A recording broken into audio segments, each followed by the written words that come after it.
Talk to me. Talk to me. Hello and welcome. I'm Dan Gersten, host of Chatting with History, where you can listen into conversations I have with some of the most famous characters in the history of Western civilization. And today's guest is no exception. It's Leonardo da Vinci, a painter, sculptor, architect, musician, and writer, a scientist, mathematician, engineer, and inventor, a botanist, anatomist, cartographer, and geologist, a man of genius, curiosity, and imagination, who is truly the world's first Renaissance man. So without further delay, let's meet Leonardo da Vinci. Signor da Vinci, buongiorno, and welcome to the show. Why, Dan, the buongiorno to you too. And aren't we looking good today, huh? And please, call me Leo. Yes. Thank you, Leo. And boy, let me tell you, that's some cold you have. See, I can't shake it. Just so congested. Yes, that's it. Congested.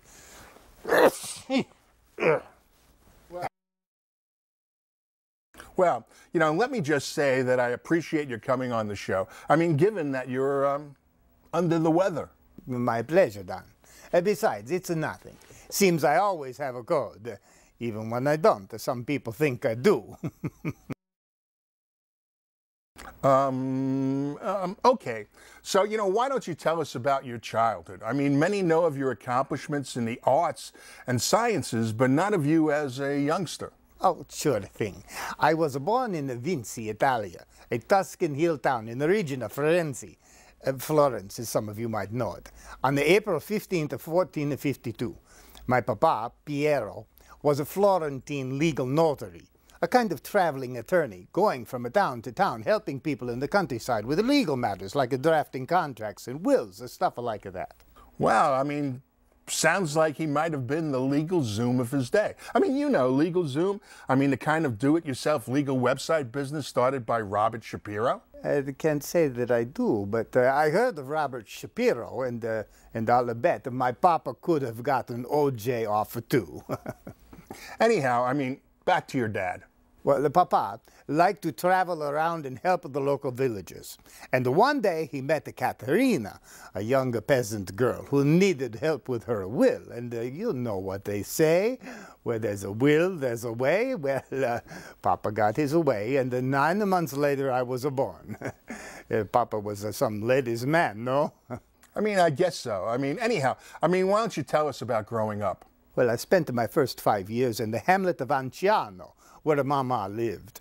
And then I went to live in Vinci with my papa, his parents, his brother Francesco, or whom I call Uncle Frankie. And at the time, Papa was married to a 16-year-old who soon died. And later, when I was 16, Papa married again, this time to a 24-year-old. See, Papa liked him young. All told, he is married at least 4 times. I lose the count. Wow. I mean, that's even got Newt Gingrich beat. Anyhow, I mean, how did you feel about this? I mean, here you were, I mean, a 16-year-old male, I mean, probably in the midst of sexual development and exploration, and Dad marries someone, I mean, only 8 years older than you. It was no big deal. Besides, I wasn't much attracted to the women.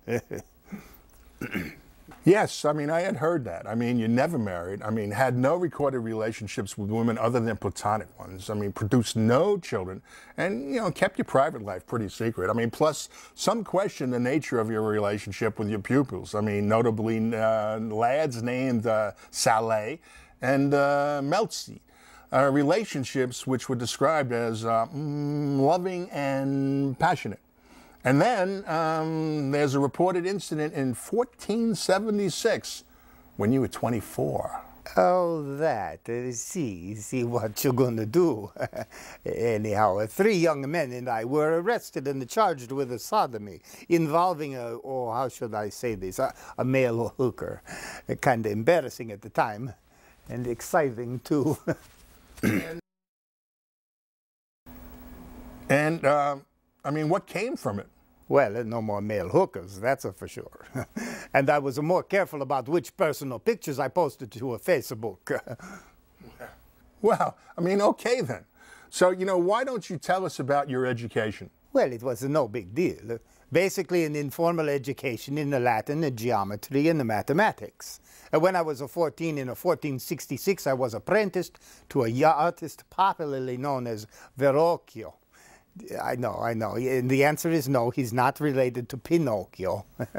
Anyway, there I was exposed to both theoretical training and a vast range of skills like drafting, chemistry, metallurgy, and mechanics, as well as the artistic skills of drawing, painting, sculpting, and modeling. Yeah, I mean, sounds like you were kept pretty busy, huh? Boy, I'll say, left me little time to play with the other apprentices, and let me tell you, some of them were pretty cute. Anyhow, while I was there, I assisted on the paintings and the sculptures done by Verrocchio, and even posed for some of them, most notably his bronze statue of David in the Bargello, a museum in Florence, and the Archangel Raphael in his painting of Tobias, and the angel, that hangs in the National Gallery in London. Well, we have pictures of both of those works. I mean, can we show our audience, both of those pictures? And yes, you were a handsome boy. My grazia. I thought so myself. And I got a lot of whistles and the wolf calls from hard hats when I strutted my stuff past the construction site. So, I mean, you're learning and painting and sculpting and... See, in 1472, when I was 20, I qualified as a master in the Guild of St. Luke, a guild of artists and the doctors of medicine. Because of this, my papa set me up in my own workshop. Still, I continued to collaborate with Verrocchio, and I didn't leave his studio until 1478, when I was 26. And what then? In January 1478, I was commissioned to paint an altarpiece for the chapel of St. Bernard in the Palazzo Vecchio in Firenze. And in March of 81, I was commissioned to paint the Adoration of the Magi for some monks. And where are these works now? Well, the altarpiece never got done, and the Adoration of the Magi is unfinished. Still, it now hangs in the Uffizi Gallery in Firenze. And why weren't these finished? In 1482, Lorenzo de' Medici sent me to Milano as a peace emissary. I was to present Ludovico, Duke of Milano, a silver lyre I had made in the shape of a horse head. I must admit, I'm not sure if the lyre was the present or if I was. Anyhow, I stayed in Milano for 17 years until 1499. And what were some of your accomplishments when in Milan? Well, let's see. I painted the Virgin of the Rocks and something called the Last Supper. In fact, I painted two Virgin or Madonna of the Rocks. One that's hanging in the Louvre, and the one I did around 1508 that's in the National Gallery in London. And what about the Last Supper? I mean, a lot of conjecture has been made about that painting, and it was prominently featured in a recent book and movie called The Da Vinci Code. Oh, see. That Dale Brown has some imagination, no? Anyhow, I painted the mural on the wall in what was a dining hall at the monastery of Santa Maria della Grazia in Milano, and it was to portray the reaction of some apostles to Jesus announcing that one of them would betray him. Well, I mean, since I have you here, I have to ask. I mean, is the figure to Jesus' right, I mean, the one who appears to be swooning, Mary Magdalene? Most biblical scholars and art historians believe it to be John, the youngest of the apostles. Huh? I mean, you painted it, didn't you? I mean, so forget about scholars and historians. I mean, who is that figure? Intended it to be John. And did you intend John to be, I mean, how should I say this? So feminine looking? I mean, this alone led people to believe it to be Mary. And with the book being published and the movie released, many believe Jesus and Mary were an item. I know nothing of that. I just wanted to paint what I envisioned the Last Supper might have looked like, and I imagined how each of the apostles might have reacted upon hearing that one of them is going to betray Jesus. Nothing more, nothing less. Yes, but people point out symbolism in the painting, you know, like Judas clutching a bag and knocking over salt and having his head lower than anybody else. Well, I felt I needed to do something a little more with Judas, since he's believed to have betrayed Jesus. So, there's no symbolism or clues or code in terms of Jesus and John, or Mary, as some believe. Not in my painting. Mary's not in it, and the only Da Vinci code is the one I have in my nose. So, I mean, why is John so effeminate? Well, some of us males are just more handsome than others, like me, when I posed for Verrocchio. So, I mean, are you implying that Jesus was... I'm not implying anything. I painted it as I envisioned it, and as I felt it, and why don't we just leave it at that? Okay, fair enough. So you're in Milan and working for Ludovico its Duke. See, I worked on many different projects, including the preparation of floats and pageants for special occasions, designs for a dome for Milano Cathedral, and a model for the Grand Carvalho, a huge equestrian monument to the Duke's father that was to be cast in the bronze. The Grand Cavallo. So, I mean, what happened to it? Never got finished. I did finish a clay model in 1492. But the bronze was used for cannons. And when Francia invaded Milano in 1499, they used the clay model for target practice and destroyed it. And what about you? I fled with my boyfriend, my assistant, Saleh, to Venezia, where I devised methods to defend the city from a naval attack.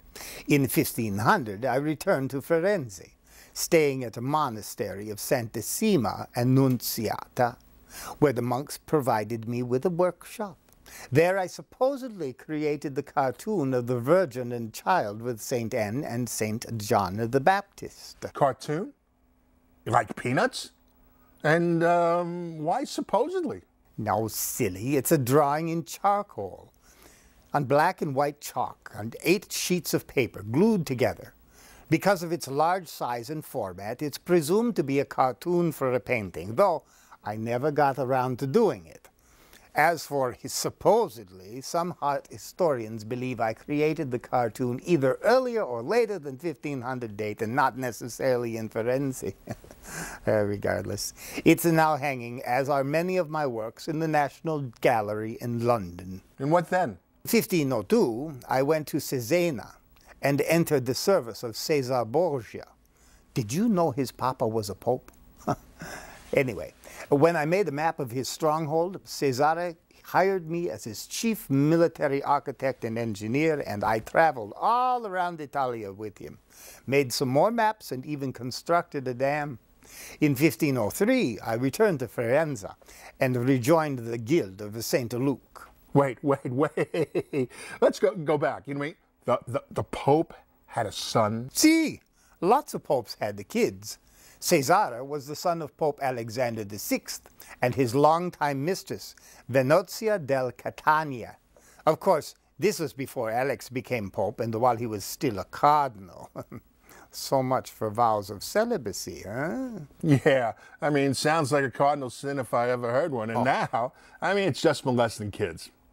Anyhow, you know, what did you do in Florence this time around? Well, I spent 2 years designing and painting a mural of the Battle of Anghiari for the Hall of the 500 in the Palazzo Vecchio. You know, I mean, this particular painting has gotten a lot of publicity lately, as it was to be one of your greatest works, and there's no trace of it.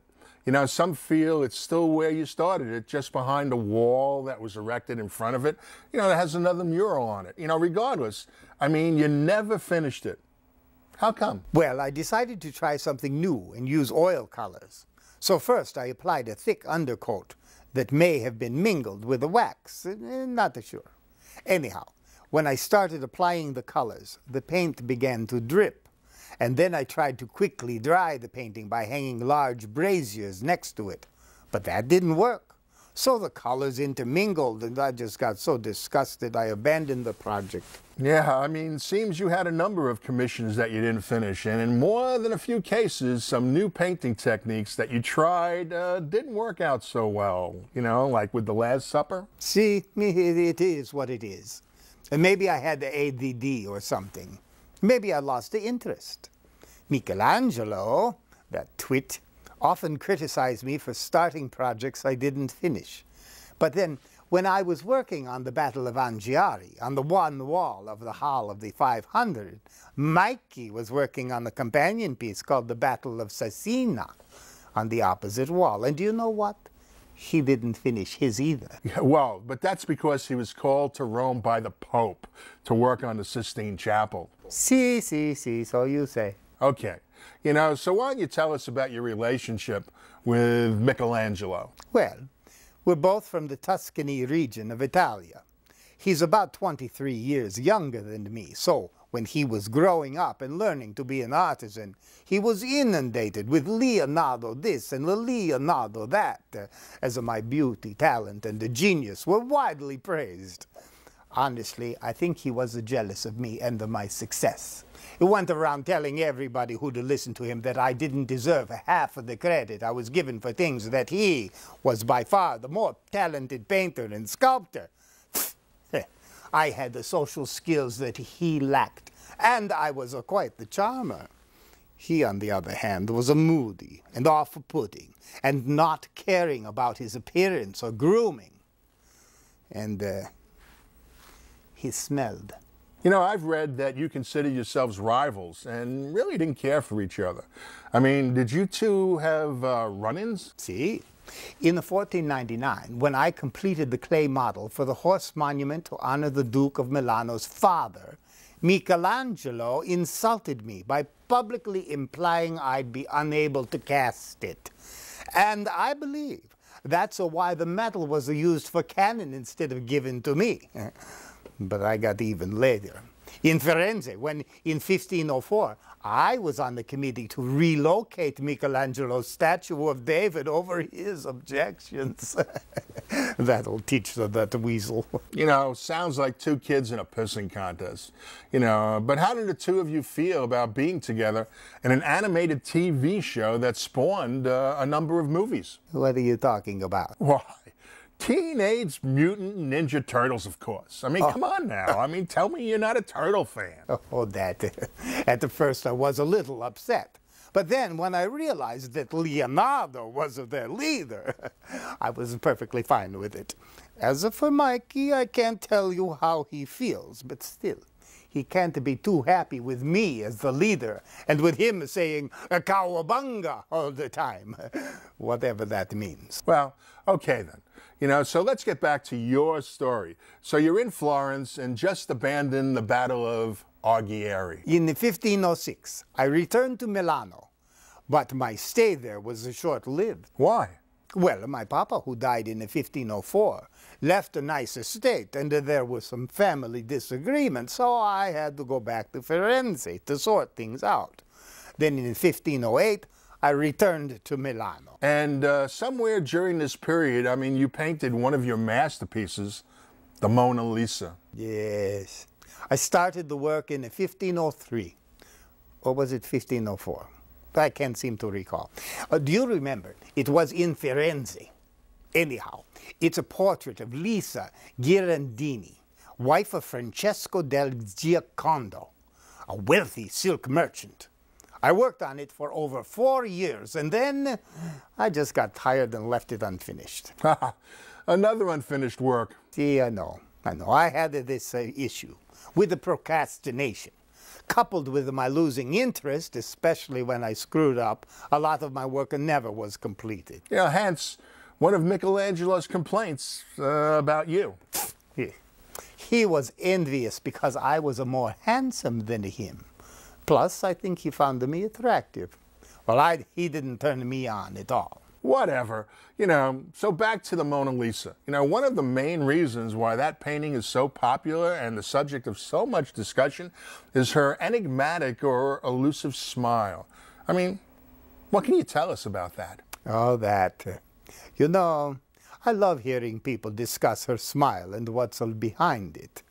Honestly, Lisa hated sitting for the picture and blamed her husband for making her do it. I think her smile reflects her thinking of all the malicious and naughty ways she was going to make him pay.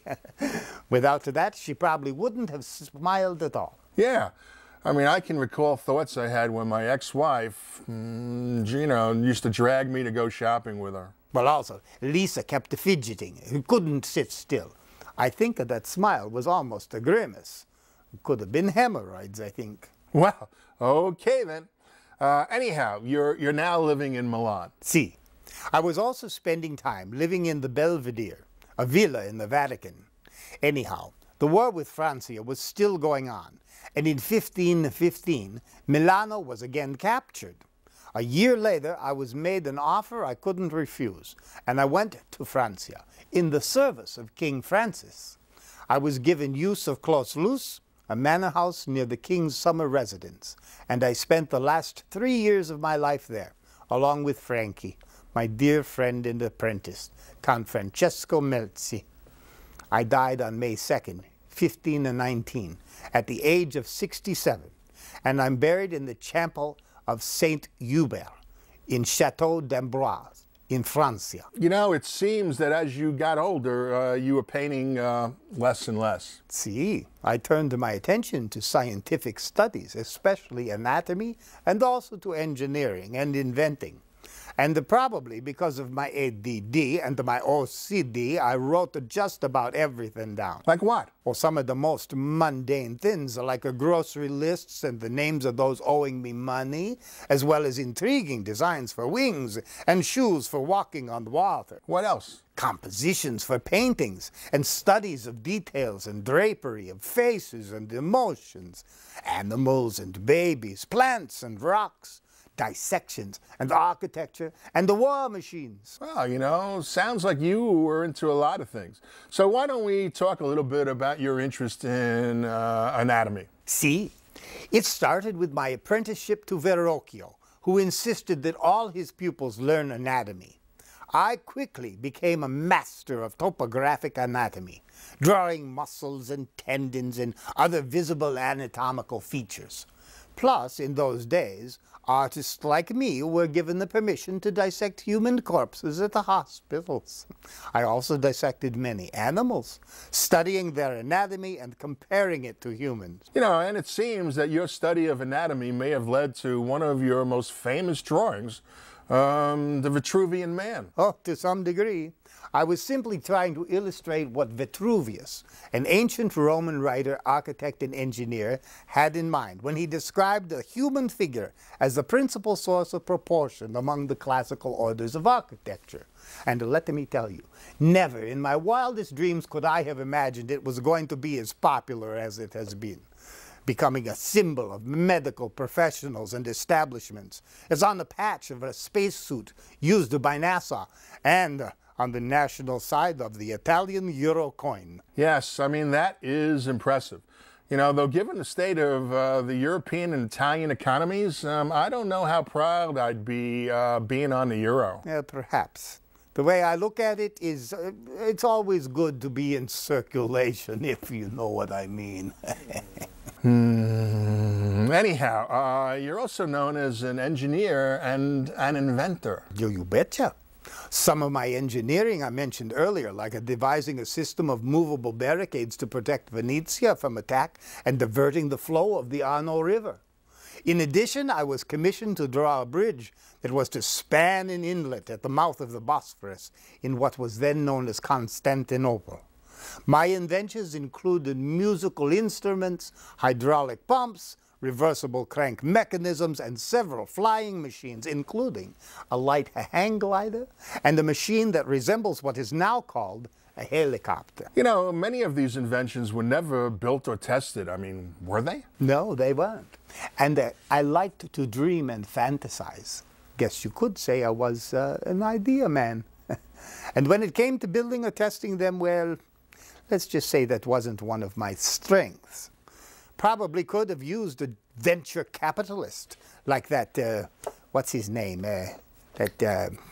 Mitt Romney guy. You know, doubtful, Leo. I mean, I don't think he would have approved of your lifestyle preferences, which is probably a good segue to your telling us about your assistants and your pupils. Well, two of my more known boyfriends, assistants, were Gian Giacomo Capriati de Oreno, who was nicknamed Saleh, and the Frankie, Count Francesco Melzi, who traveled with me in later life. Oh, that Saleh. He was such a naughty boy. Entered my household in 1499 and stayed with me for 30 years. Even though he made off with my money and valuables at least 5 times, and spent a fortune on the clothes. Can you imagine what would have happened had there been credit cards? Still, oh, the times we had.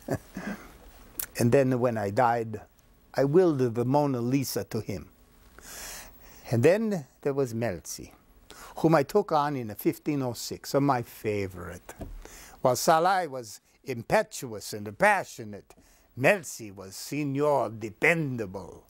He was with me in Francia the last 3 years of my life, and I made him my principal heir and executor, receiving my paintings, tools, a library, and the personal effects. Well, we've just about run out of time, and I'd like to thank you, Leo, for coming on the show. You know, as is customary, do you have any parting words for our audience? Well, of course. I'm Italian, no?